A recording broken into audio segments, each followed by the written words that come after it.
लागता बड़ी गरमी तू कूल कर हो, बनाना सेब खाइल कबूल कर हो।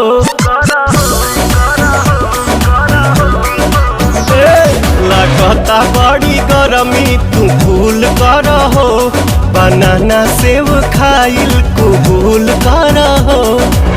हट जानी सहटी जा तू सीना से।